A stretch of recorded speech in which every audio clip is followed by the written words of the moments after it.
예, 안녕하세요.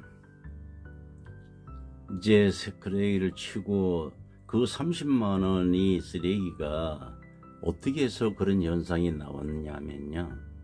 옛날에는 그 어른들이 쓰레기를 치면은 바깥에 시멘트로 이렇게 각이진 데다가 쓰레기를 넣고 했어요. 그래서 그분들은 거기다가 삽으로 밑으로 이렇게 꺼내고 소리가 나게 했는데요. 저는 동창회 애들 집도 있고 또 친구 애들도 있잖아요. 그 소리가 나고 그러면은 걔들한테 벌리고 이렇게 할까봐 빨간 모자를 눌려 쓰고 손으로 일일이 다 했어요. 그러다가 보니까 소리 안 나게 새벽에도 밤늦게도 그래 해주니까 그분들이 옆집을 얘기를 해서 자꾸 늘어나는 거예요. 그런데요, 내가 여기서 또 병이 생기는 게 뭐냐? 나중에 말씀을 다 드리겠지만 이제 돈에 쫓아가는 것을 배웁니다. 하지 말아야 할 일을 하는 거예요. 무슨 얘기냐? 내가 병이 걸고 폐병이 오고 피가 나고 졸업장도 갖다 바치고 그네들을 위해서 일하는 내가 내 일도 아닌데 왜 일거리를 자꾸 더 맡았는지를 모르잖아요. 그래서 10만 원짜리가 30만 원이 되고 고향 선배가 와가지고 너 죽을 일이 있냐 왜 이렇게 하냐까지 해다가 자기는 몇 달 안에다가 내려갔어요. 그런데요, 형이란 사람은 술만 먹고 덜 하지만 저는 그냥 적당히 했어야 할 일을 제가 죽는 줄도 모르고 돈이 자꾸 생기고 돈이 하다가 보니까 30만 원까지 늘어난 거예요. 그 고통은요, 여러분 그쪽은 잘 아실지는 몰라도 쌍용시장이 있는데 그 당시에 숙문중고등학교 평지에서 38번지 연미동까지 걸어가도 2, 30분 거리입니다. 산 정상이잖아요. 그런데 니아까를 끌고 바로 못 올라갑니다. 지그작으로 올라가야 돼요. 여러분 상상을 해 보십시오. 중학교 2, 3년짜리가 그걸 끌고 그 꼭대기까지 올라가서 옆에다가 세워놓고 가마리를 메고 길게는 3, 40m, 골목이 폭이 짧은 데는 1m도 안 되잖아요. 연탄 골목마다 쌓여 있습니다. 그러니까 거리에 따라서 가격이 틀리는데요. 거리가 4, 50m, 30m 이렇게 되면 200원, 앞으로 올수록 이제 120원 이런 식으로 되는 겁니다. 그러면 30만 원을 하려 그러면요, 가구 수가 250가구 넘습니다. 엄청난 게입니다. 그런데 죽을 줄도 모르고 그거를 갖다 바쳐요. 그 니아까에 걸고 내 키보다가 터해서 내려가면 잘못하면 죽으니까 니아까 뒤쪽으로 중심을 잡기 위해서 니아까 밑에는 타이어를 달았다 그랬잖아요. 그래 하늘로 쳐들고 내려가서 하고 하면 한 니아까당 최소한 3시간 이상이 걸립니다. 그렇게 학교도 때려치우고 벌던 내가 어느 날 고종사촌 애들이랑 어울려서 형수네 집에 파주에 갑니다. 그런데 그 파주의 형수 엄마께서 사돈 어른이 저보고 갑자기 고맙대요. 무슨 뜻인가를 저는 잘 몰랐습니다. 나중에 얘기하시는 거 보니까 그렇게 고생했는데 쌀까지 사줘서 고맙다. 내 돈 30만 원 벌어줬더니 지네 친정이라고 쌀 한 가마이 사줬어요. 내가 잘했다 못했다는 게 아니라 여러분이 나중에 들어보시면은 과연 그렇게 할 수 있느냐 이걸 할 겁니다. 그렇게 돈에 눈이 멀어가 하면 이제 저한테 한계점이 옵니다. 그런데 다행히 그 당시에 우리 이모부 내외가 이제 서울로 이사를 옵니다. 그런데 그 이모부 내외가 일할 게 없으니까 이모부가 다방꾼으로 들어옵니다. 그래서 저 일부를 그쪽에다가 넘겨주고 제가 일거리를 적습니다. 그렇게 해서 이제 이모부랑 같이 경쟁이 붙죠, 전부 다. 그런데요, 그때는 다방꾼들 저만 젊지 다 나이 든 사람이 쓰레기를 치고 했고요.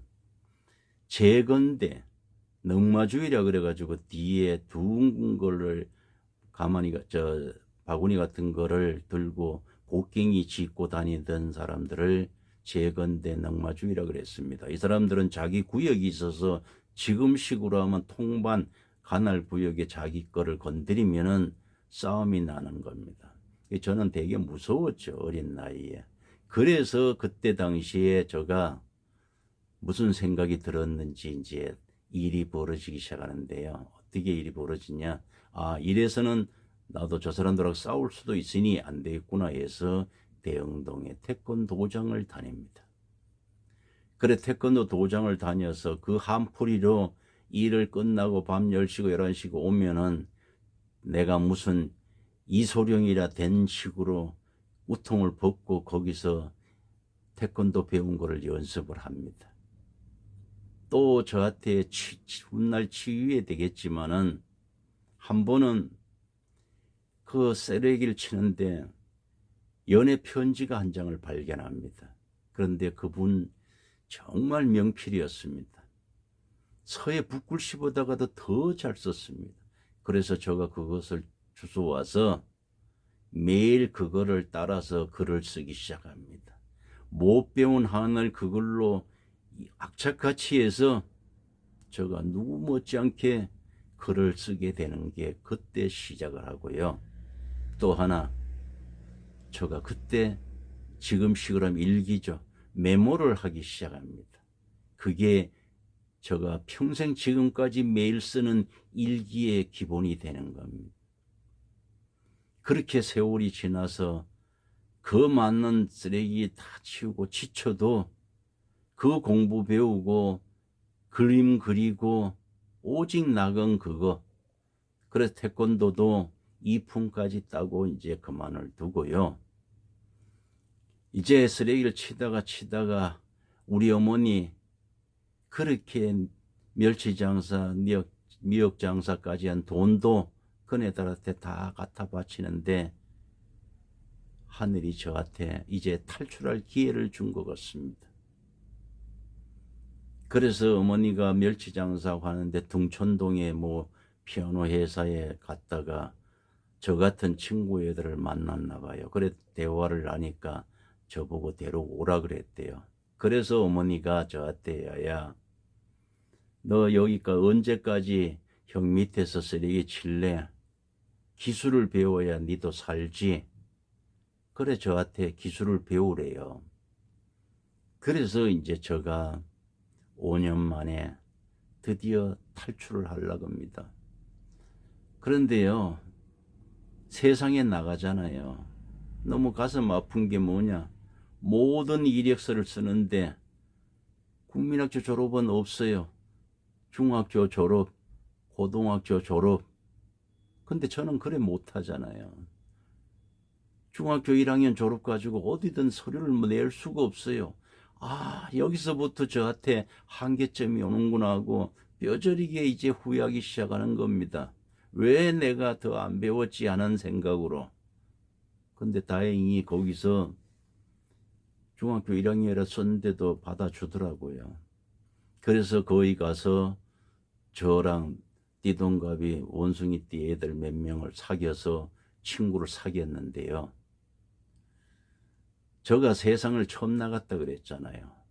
얘네들은 나중에 얘기지만 내가 벙어리인 줄 알았답니다. 지네들이 100마디 하면 나는 한두 마디밖에 안 하고 답밖에 안 했으니까요. 그런데 내가 아까도 말씀을 드렸다가 말았는데 왜 이때 병이 생기는 걸 얘기하잖아요. 평생 그 돈을 쫓아가는 일을 거기서부터 시작을 했는데 형 집에서 쓰레기를 치고 그렇게 30만 원이란 거금을 갈 때까지 내가 몸이 망가지고 죽는 줄도 모르고 돈만 쫓아가다가 독립을 한다고 이제 회사에 가서 몇 달 후에 그해 74년이죠. 유경수 여사님 8월 15일 날 서거하신 그 해입니다. 하늘이 그날 노래했는데요. 그분 돌아가시고 한 달도 채 안 돼서 제가 위에 선배들이 제대로 알려주지를 못해서 할 줄도 모르는 제가 자동 대패를 위에서 밑으로 이렇게 해야 되는데 거꾸로 뒤집어 놓고 네모난 조그마한 한 3, 4cm 되는 거를 장갑을 벗고 해야 되는데 그 경험이 없고 누가 알려주는 사람이 없는 상태에서 장갑을 끼고 하다 자동 대패 저 손가락 가운데가 날아갑니다. 그렇게 해서 한강성심병원에 입원을 하는데요. 그때 의사 선생님이 이렇게 말씀을 하십니다. 어떡하냐, 이걸 잘라야 되냐, 이식 수술을 하느냐, 그럼 이식 수술을 엉덩이 쪽에 띄느냐, 그렇게 하면 불편하지 않을까요? 그래서 그분들이 저를 임상 실험식으로 최초로 한 게 저 왼쪽 젖가슴 위에를 10cm인가 찢어서 손가락을 거기다가 집어넣고 이식수술 꼬매어 놓고 그대로 봉한 겁니다. 그렇게 해서 몇 달간 있다가 다행히 성공을 했는데 의사 선생님이 이걸 잘 운동을 하지 않으면 평생 뻣뻣하게 될 수가 있으니까 반반이래요. 그냥 뻣뻣하게 손가락이 그냥 있을 수도 있고 아니면은 자꾸 구부리고 하다 보면 정상적으로 흉터만 이렇게 크게 올라와서 그렇지 생활하는 데는 별 지장이 없다. 그래서 저는 정말 손을 있는 힘을 다해서 몇 년간을 해서 흉터만 생겨있지 불구가 안 된 걸로 됐습니다. 그런데요, 그렇게 내가 5년을 넘도록 쓰레기를 치고 했는데 저 형 내외는 저한테 물 하나 사들고 오지도 않았습니다. 왜? 자기네 일을 쓰레기 안 쳐주고 독립을 해서 나갔다고 어머니한테 그렇게 욕지거리하고 하더니 내 다쳤는데 잘 다쳤다는 식으로 했습니다. 근데 제가 거기서 퇴원을 하는데 오갈 데가 없잖아요. 그래서 다시 또 형 집에 들어가서 또 쓰레기를 또 칩니다. 그렇게 또 몇 달 치다가 어머니가 아무래도 안 되니 너 또 기술을 배워야 된다 했는데 그때 제가 자동차 운전면허를 따기 시작합니다. 바로 다음에 75년에 자동차 운전면허 2종을 땁니다. 그때는 한남동에서 했습니다.